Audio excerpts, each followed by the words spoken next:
guys, kembali lagi ke Way Out. Semoga acara kita ini bisa benar-benar memberikan pencerahan buat kalian, supaya kalian bisa lebih pasti gitu, harus gimana sih menjalani kehidupan ini, terutama masalah penampilan. Hari ini yang kita bahas ya, Pastor. Jadi ngomong-ngomong soal penampilan, kebanyakan orang akhirnya jadi pencitraan, Pastor. Apalagi di sosmed sekarang ini, makin nunjukin kemewahan, nunjukin yang hidupnya hedon tuh nunjukin kemewahan, yang hidupnya pelayanan tuh kayak holy banget. Terus yang hidupnya nggak punya apa-apa tuh jadi maksain untuk jadi ada apa-apa. Tuh gimana tuh, Pastor?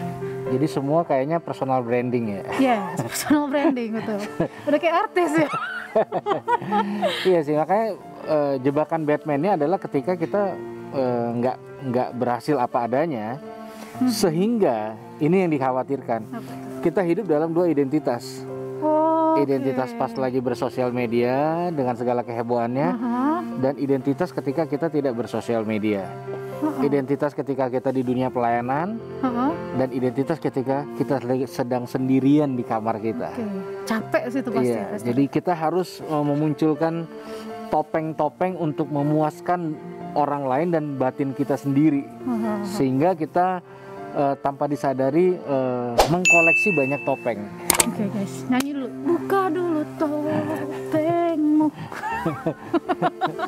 Iya, capek sih, Pastor, karena ya kan? ternyata ketika seseorang berjalan apa adanya, ada ketakutan-ketakutan di dalam segmen masyarakat, di sosial media, di pelayanan, di kehidupan hari-hari, di kampus, di sekolah. Orang menolak gitu, karena ternyata orang tuh cenderung hanya menerima sesuatu yang dianggap besar, heboh dan sebagainya, itu akan dipuji gitu. Betul. Ini contoh ya.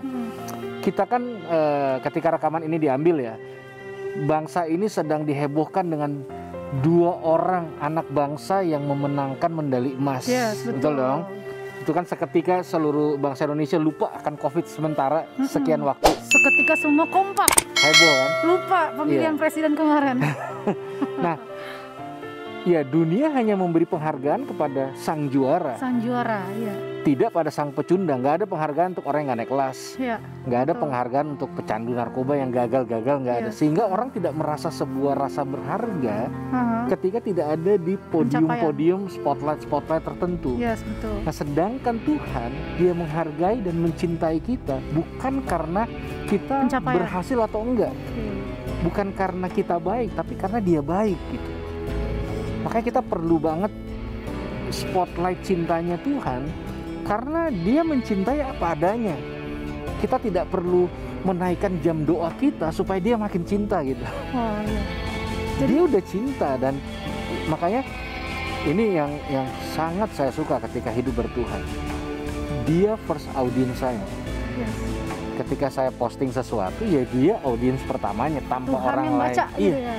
Ketika saya berkarya, Tuhan yang awalnya, sehingga saya tidak perlu menjadi pengemis pengakuan, pengemis like, pengemis pelayanan. Saya nggak perlu jadi gelandangan rohani, haus akan jadwal, haus akan persembahan kasih, haus akan spotlight. Betul banget ya. Muka muncul di instastory, hadirilah, banjirilah. Sama semua akun-akun. Iya.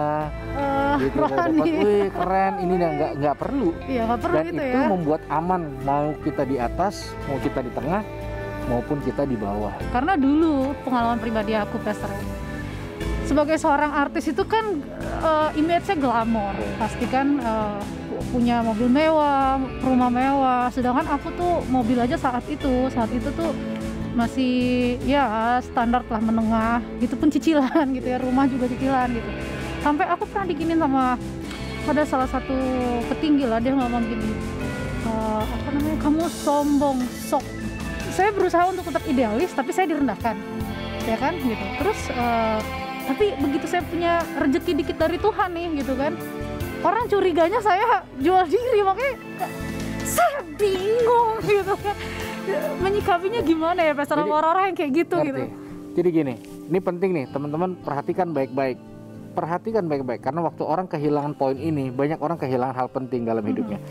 Kalau kita memutuskan hidup berdasarkan penerimaan orang, maka kita akan mati oleh penolakan orang. akhirnya disetir semua orang jadinya. Iya, jadi seperti itu. Nah makanya penting banget untuk kita mengerti siapa kita sih di hadapan Tuhan, dan bagaimana kita bisa menyingkapi fenomena-fenomena yang terjadi dalam kehidupan kita. Contoh, makanya kan orang sekarang tergiringnya dari dalam cara berpikir, termasuk dalam cara berpikir orang yang nggak kenal Tuhan, praktisme aja, besar pasti benar gitu. Sehingga banyak orang berpikir gini, bro sabar, nanti ya kalau gue udah diberkati berlimpah-limpah, baru gue akan jadi berkat buat banyak orang. Iya kan? Terus gue bilang apa? Miskin aja pelit. Apalagi kaya. Jadi itu omong kosong. Gimana Tuhan mau ngasih lo lebih? Iya, karena selalu berpikirnya gitu, besar pasti benar. Makanya orang mengejar sebuah kebesaran dalam pelayanan, diakui pada saat. Bayangin ya, sekarang terkondisikan ya, ketika orang dalam tanda kutip besar menurut pemahaman banyak orang, mereka ngomong sampah aja orang bisa bilang amin. Karena apa? Orang berpikirnya besar pasti benar. Pasti benar. Kalau kita punya mobil 4 ya itulah tanda Tuhan diberkati. Lalu apa kabar hamba-hamba Tuhan yang di pedesaan? Ya orang, ya itu panggilan masing-masing gitu. Orang bilang gitu kan. Saya mah karunianya menikmati dan diberkati. Nah itu yang kita perlu kaji ulang, definisi ulang ke generasi sekarang. Gak boleh anak muda memiliki sebuah ranah berpikir seperti itu. Betul, setuju Pastor, setuju banget. Iya kan? Ya, bahwa kalau saya diberkati, saya akan punya pasangan hidup yang begini. Nah pertanyaan yang begini mau nggak sama kamu? Karena kamu cuma nyari yang begini doang. Jadi berhentilah meletakkan standar-standar yang sebenarnya tanpa Yesus pun orang juga ngejar hal yang sama sih. Duniawi tapi dirohani-rohanikan ya Pastor ya. Betul. Sampai kadang-kadang ini Pastor, pada saat saya, benar tuh yang Pastor bilang tadi, pada saat saya kehilangan mama saya, kehilangan harta saya, kehilangan orang sekitar saya, orang ngira, sampai saya diginiin sama orang rohani banget loh Pastor, bahkan dia seorang leader juga, sampai ngira kayak dikirain saya sudah kehilangan kasih karunia Tuhan gitu, dikirain saya sudah melakukan dosa. Saya sampai ngomong gini, justru pada saat gue dulu lagi salah jalan, itu hidup gue berkelimpahan, gue punya semuanya, fans banyak, cowok banyak yang mau sama gue, keluarga banyak yang pingin ngaku-ngaku keluarga gue gitu. Tapi justru pada saat gue kehilangan semuanya, di sini gue lagi deket-deket sama Tuhan gitu loh. Tapi orang duniawi itu nggak mikir gitu.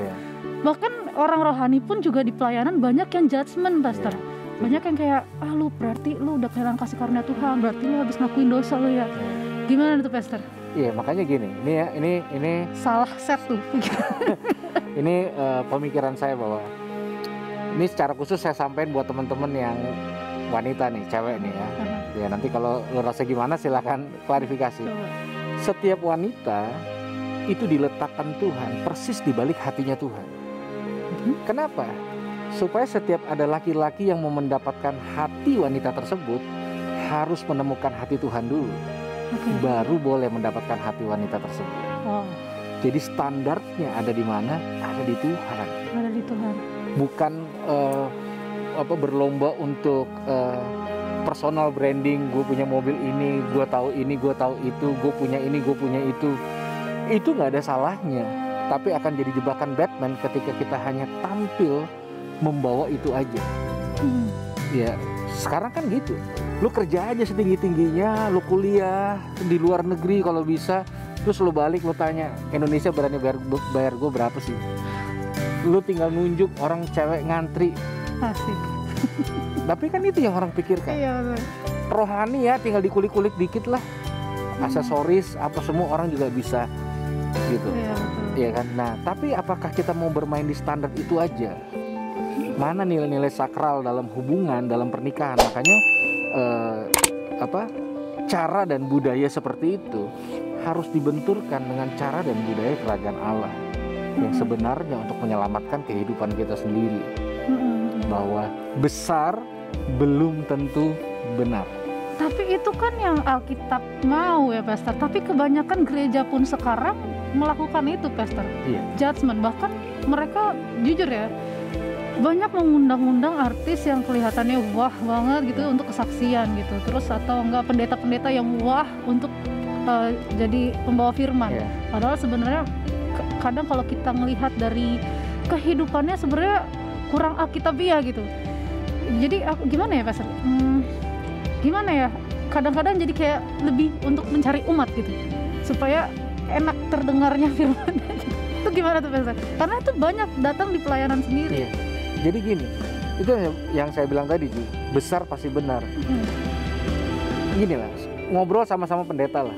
Obrolan topik pertamanya sama kok, kayak template gitu. Pak, berapa jemaatnya di sana? Karena jumlah jemaat dipikir itulah menjadi sebuah keberhasilan. Jadi kan pernah kan dengar kalau orang mimpin ibadah lalu bilang gini, ya seberapapun kita yang ada, loh kalau dikit kenapa? Emang dosa? Ada yang salah dengan apa kalau dikit? Iya benar. Iya kan? Benar. Dan itu nggak ada masalah, bukan menentukan berhasil apa enggak, orang semua datangnya dari Tuhan. Makanya banyak orang mengalami degradasi nilai dari gambar diri yang sehat karena meletakkan remote control kehidupannya dari asumsi dan penghargaan orang. Sekarang bagaimana caranya menarik dan memastikan bahwa tempat ibadah saya, pekerjaan saya, keluarga saya ini berhasil, maka semua yang besar harus ditaruh di depan. Sedangkan itu asumsi. Itu gitu pikiran dunia ya. Iya, bahwa caranya jadi besar gimana? Gimana kalau dia naruh bus-busnya di tempat gereja-gereja yang kecil terus ngerebut jemaat? Mencuri jemaat. Iya, jadi akhirnya orang melakukan cara-cara yang saya pernah sih. Ini terakhir ya. Ketika semua berpikir besar pasti benar. Gampang, saya mah orang masa. Saya bawa aja nasi bungkus ke pinggir-pinggir jalan. Bro, lu datang ke gereja gue ya? Datang ya. Siap bro, siap. Kalau dibilang angkat tangan, lo angkat tangan. Lalu datang apa? Dapat apa? Dapat tepuk tangan. Membawa jiwa baru terbanyak. Tapi sebenarnya hatinya tidak terjangkau. Apakah saya peduli sama dia? Enggak. Yang penting rame. Iya. Persembahan banyak. Jadi dan itu salah.